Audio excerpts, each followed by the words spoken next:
Unacademy. Let's crack it.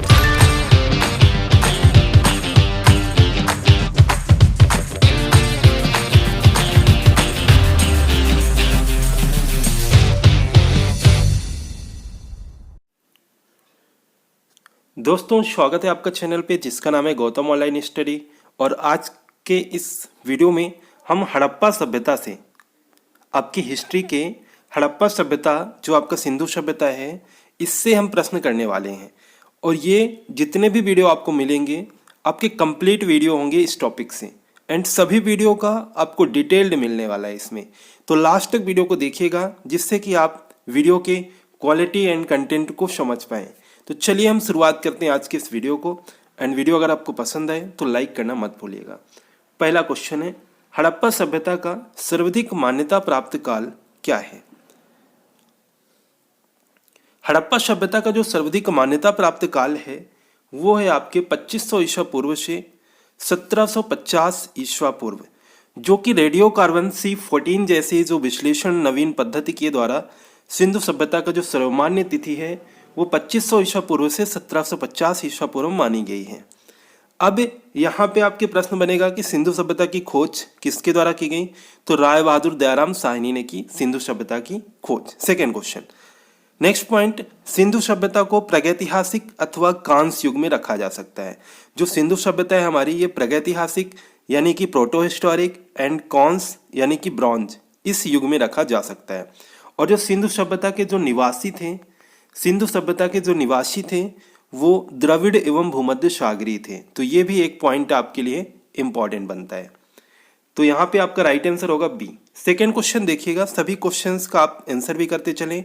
Detailed जितना आपको हम बोल के बताएं वो आपको डिटेल्ड भी ध्यान में रखना है। नेक्स्ट क्वेश्चन है, सिंधु घाटी की सभ्यता निम्नलिखित में से किस सभ्यता के समकालीन नहीं थी? राइट आंसर होगा आपके ग्रीक की सभ्यता। जो सिंधु घाटी की सभ्यता थी वो मिस्र की सभ्यता, मेसोपोटामिया की सभ्यता, क्रेट की सभ्यता, इन सभी की समकालीन थी। बट यहाँ पे हम देखें तो क्षेत्रफल की दृष्टि से यह भाग जो है मिस्र, मेसोपोटामिया एवं क्रेट की अपेक्षा कहीं अधिक विस्तृत था।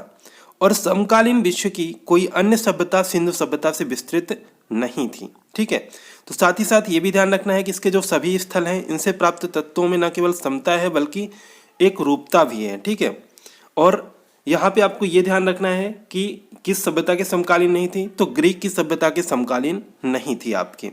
यहाँ पे जो सुमेरिया मेसोपोटामिया है इसमें सिंधु जैसी सभ्यता के बर्तन जैसे कि मोहरे, चूल्हे ये मिले हैं। ठीक है, और मिस्र में मिले आभूषण और श्रृंगार प्रसाधन जो कि सिंधु आभूषणों तथा श्रृंगार प्रसाधनों जैसे ही थे। और क्रीट सभ्यता में जो प्राप्त थे वो चित्र भी सिंधु घाटी के चित्रों के ही समान थे। तो ये फैक्ट भी आपको यहाँ पे ध्यान रखना है। और जो सिंधु सभ्यता का जो सुमेरिया है, मेसोपोटामिया जिसे बोलते हैं, ये मिस्र तथा क्रीट सभ्यताओं से व्यापारिक इसका संबंध था। तो यहाँ पे राइट आंसर होगा इसका डी। नेक्स्ट क्वेश्चन है, सिंधु घाटी की सभ्यता कहाँ तक विस्तृत थी आपके? इसका राइट आंसर होगा पंजाब, राजस्थान, गुजरात, उत्तर प्रदेश, हरियाणा, सिंध और बलूचिस्तान, इन सभी जो आपके राज्य हैं यहाँ तक ये विस्तृत थी। जो सिंधु सभ्यता है इसके जो सर्वाधिक पश्चिमी पुरास्थल हैं वो दास्क नदी के किनारे स्थित फुतकांगेडोर बलूचिस्तान, पूर्वी पुरास्थल हिंडन नदी के किनारे अलमगीरपुर जिला मेरठ उत्तर प्रदेश, उत्तरी पुरास्थल चिनाब नदी के तट पर अखनूर के निकट जो मौड़ा जम्मू कश्मीर, और दक्षिणी पुरास्थल जो कि गोदावरी नदी के तट पर टाइमाबाद जिला अहमदनगर महाराष्ट्र, यहाँ तक ये आपके विस्तृत है। और सिंधु सभ्यता या सिंधु सभ्यता की अगर हम बात करें तो ये एक नगरीय सभ्यता थी। मोस्ट इंपॉर्टेंट पॉइंट है, क्वेश्चन यहाँ से बनता है, सिंधु सभ्यता या सिंधु सभ्यता कैसी सभ्यता थी? ये नगरीय सभ्यता थी। और इसमें 6 बड़े नगर को ही संज्ञा दी गई जो आपके हैं मोहनजोदड़ो हो गया, हड़प्पा हो गया, गढ़वारीवाला, धौलावीरा, राखीगढ़ी, कालीबंगन, ये सभी क्षेत्र को बड़े नगर की संज्ञा यहाँ पे दी गई। स्वतंत्रता प्राप्ति बाद हड़प्पा संस्कृति के जो सर्वाधिक स्थल है वो कहाँ पे खोजे गए हैं? तो वो आपके गुजरात में खोजे गए हैं। ध्यान रखिएगा, गुजरात में खोजे गए हैं। अब यहाँ पे एक प्रश्न बनता है कि सिंधु सभ्यता का बंदरगाह कौन कौन से थे? तो लोथल एवं सुतकोतदा जो कि सिंधु सभ्यता के बंदरगाह थे। लोथल एवं सुतकोतदा। ठीक है, और साथ ही साथ यहाँ पे एक प्रश्न ये भी बनता है कि जुते हुए खेत या नक्काशीदार ईंटों के प्रयोग का जो साक्ष्य है वो कहाँ से प्राप्त हुआ है। मोस्ट इंपॉर्टेंट पॉइंट है तो आपके कालीबंगन से। ध्यान रखिएगा, कालीबंगन स्थान कहाँ आता है, राजस्थान, राजस्थान के हनुमानगढ़ जिले। तो यहाँ से प्राप्त हुए हैं जुते हुए खेत और नक्काशीदार ईंटों के प्रयोग के साक्ष्य। अगला प्रश्न करते हैं। थोड़ा सा टाइम आपको यहाँ पे देना पड़ेगा क्योंकि जितने भी डिटेल्ड फैक्ट हैं वो आपको हम यहाँ पे क्लियर करते चल रहे हैं। तो अगला प्रश्न है, सिंधु घाटी की सभ्यता में घोड़े के अवशेष कहाँ से मिले हैं। सिंधु घाटी सभ्यता में जो घोड़े के अवशेष मिले हैं वो सुतकोतदा से मिले हैं। ये सुतकोतदा जो है ये गुजरात के कच्छ जिले, गुजरात के कच्छ जिले में स्थित एक महत्वपूर्ण हड़प्पी स्थल है।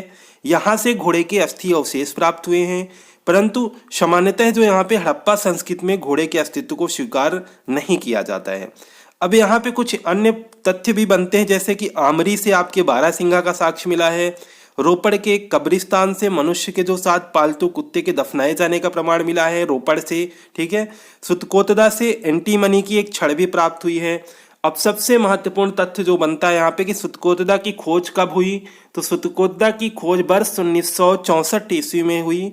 किसके द्वारा की गई, तो जेपी जोशी के द्वारा की गई, जेपी जोशी के द्वारा इसकी खोज की गई। चलिए अगला प्रश्न देखते हैं।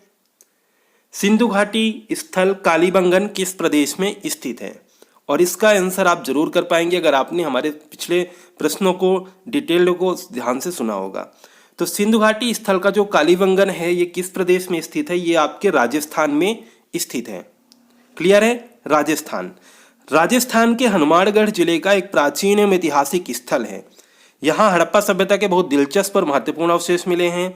और कालीबंगा एक छोटा नगर था, यहाँ एक दुर्ग मिला है जिसमें कि जो आपके प्राचीन दशदती और सरस्वती नदी घाटी हैं, जो कि वर्तमान में आपके घग्गर नदी का क्षेत्र में, जो कि सिंधु सभ्यता से भी प्राचीन कालीबंगा की सभ्यता पल्लवित और पुष्पित हुई है। और कालीबंगा जो है 4000 ईसा पूर्व से भी अधिक प्राचीन मानी जाती है। क्लियर है। फिर अगर हम इंपॉर्टेंट फैक्ट देखें, जैसे कि 1952 में अमलानंद घोष ने इसकी खोज की थी। किसने, अमलानंद घोष। कब, 1952, अमलानंद घोष। ध्यान रखिएगा। बीके थापर व वीवी लाल ने 1961 एंड 69 में यहाँ उत्खनन का कार्य किया है। तो उत्खनन का कार्य बीके थापर व वीवी लाल ने, खोज किसने की, अमलानंद घोष ने की। अगला प्रश्न देखें। निम्नलिखित में से किस पदार्थ का उपयोग हड़प्पा काल की मुद्राओं के निर्माण में मुख्य रूप से किया गया है। Most important fact question, sorry, किसका किया गया है, सेल खड़ी, सेल खड़ी का किया गया है। देखिए हड़प्पा काल की जो मोहरें हैं मुख्यतः कैसी थी, मुख्यतः ये वर्गाकार थी और सेल खड़ी की बनी होती थी। मोहरों में सर्वाधिक संख्या में एक श्रृंगी पशु की आकृति मिलती है। मोहनजोदड़ो से एक कांस्य निर्मित नर्तकी की मूर्ति मिली है। और सिंधु प्रदेश में भारी संख्या में जो आग में पकी मिट्टी की जो मूर्तिकाएं थी, जिन्हें की टेराकोटा, यहीं से प्राप्त हुई है। तो मोस्ट इंपॉर्टेंट ये भी फैक्ट बनता है कि सिंधु प्रदेश में जो भारी संख्या में जो आग की पकी मिट्टी की मूर्तिकाएं थी, उन्हें क्या कहा जाता था, टेराकोटा भी कहते थे, और यहीं से प्राप्त हुई हैं आपकी। तो राइट आंसर है सेल खड़ी। अगला प्रश्न है, हड़प्पा सभ्यता किस युग की थी। मोस्ट इंपॉर्टेंट क्वेश्चन, हड़प्पा सभ्यता किस युग की थी। और इस तरह से अगर आपको ये सीरीज पसंद आए तो हम आपके लिए और भी सभी यहाँ पे सब्जेक्ट एंड सभी हिस्ट्री का ही पार्ट हो गया, जैसे कि प्राचीन हो गया, मॉडर्न हो गया, इन सभी का हम यहाँ पे देखेंगे। ठीक है, तो हड़प्पा सभ्यता किस युग की थी, तो हड़प्पा सभ्यता जो थी आपकी कांस्य युग की सभ्यता थी। सिंधु सभ्यता को उसके लिपि के ना पढ़े जा सकने के कारण आद्य ऐतिहासिक काल के अंतर्गत स्थान दिया गया है। तृतीय कांस्य काल की जो ताम्र पाषाणिक सभ्यता है वो रेडियो कार्बन विश्लेषण के आधार पर 2500 ईसा पूर्व में विद्यमान मानी जाती है, किंतु जो यह सभ्यता अपने उत्कृष्ट काल में 2350 से आपके 1750 ईसा पूर्व, अर्थात यहाँ पे हम बात करें तो 500 वर्ष तक रही है। ठीक है, तो सिंपली से यहाँ पे ये ध्यान रखना है कि हड़प्पा सभ्यता किस युग की है, तो ये आपके कांस्य युग की सभ्यता है। अगला प्रश्न है, सिंधु घाटी सभ्यता के लोगों का मुख्य व्यवसाय क्या था।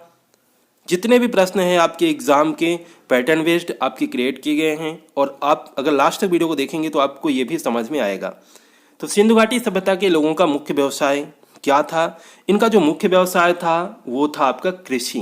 कृषि इनका मुख्य व्यवसाय था। सिंधु घाटी सभ्यता के जो लोगों का मुख्य व्यवसाय कृषि था।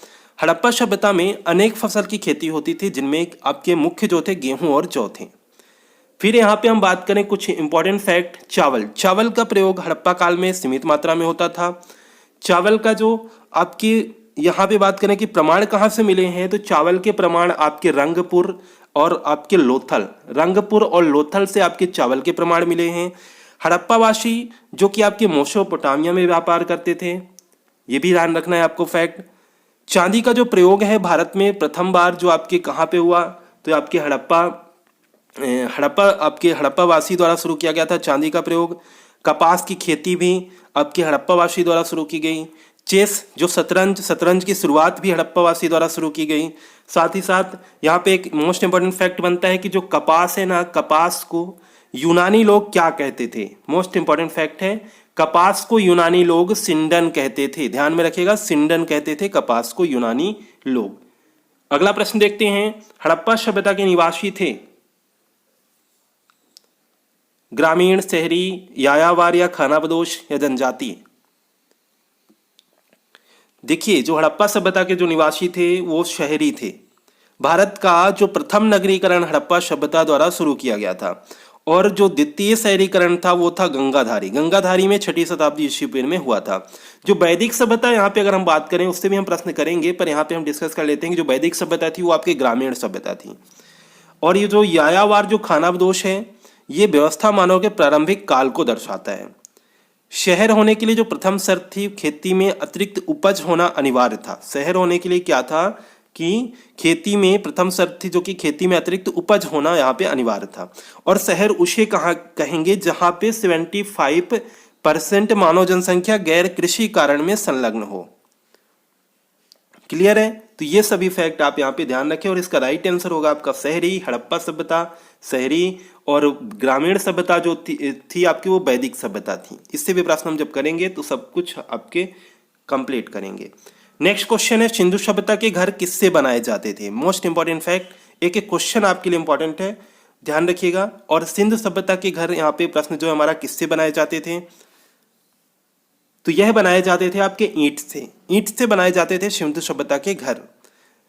कुछ इंपॉर्टेंट फैक्ट देखें तो लकड़ी का भी प्रयोग यहाँ पे घर बनाने के लिए किया जाता था। ईंट जो था धूप में सुखाया हुआ, आगे के द्वारा पकाया प्रयोग में लाया जाता था। ईंटों का जो अनुपात था यहाँ पे 4:2:1 का था। ईंट का प्रयोग अनेक आकार का करते थे। और अलंकृत ईंटों का प्रयोग, ये प्रश्न आपके कई बार एग्जाम में पूछा गया है कि जो अलंकृत ईंटों का प्रयोग है वो कहाँ से इसका प्रमाण मिला है, तो ये कालीबंगन से मिला है। कालीबंगन कहाँ है, हमने प्रीवियस क्वेश्चन में डिस्कस किया। और सिंधु घाटी की सभ्यता का सबसे पूर्वी जो सीमा मेरठ के हिंदन नदी तट अलमगीरपुर था। ठीक है, मेरठ के हिंदन नदी तट अलमगीरपुर जो कि आपके सिंधु घाटी की सभ्यता का सबसे पूर्वी सीमा थी। ठीक है, मेरठ के हिंदन नदी तट अलमगीरपुर। तो यहाँ पे ये सभी प्रश्न आज के इस वीडियो में सिर्फ हमने 10 क्वेश्चन लिए थे, क्योंकि डिटेल्ड हमने यहाँ पे एक एक क्वेश्चन का बताया है आपको। तो आज के इस वीडियो में हम इतने ही प्रश्न करेंगे। आगे अगर ये आपको सीरीज पसंद आ रही है तो कमेंट करके जरूर बताएं, क्योंकि जितने भी प्रश्न करेंगे सभी आपको यहाँ पे important exam point of view से क्वेश्चन करने वाले हैं। तो आप थोड़ा सा आप सभी यहाँ पे समय देना है आपको। अनअकैडमी के बारे में कुछ स्पेशल है जो आपके लिए है, और बेहतरीन शुरुआत की गई है यहाँ पे अनअकैडमी के द्वारा। तो चलिए आगे देखते हैं।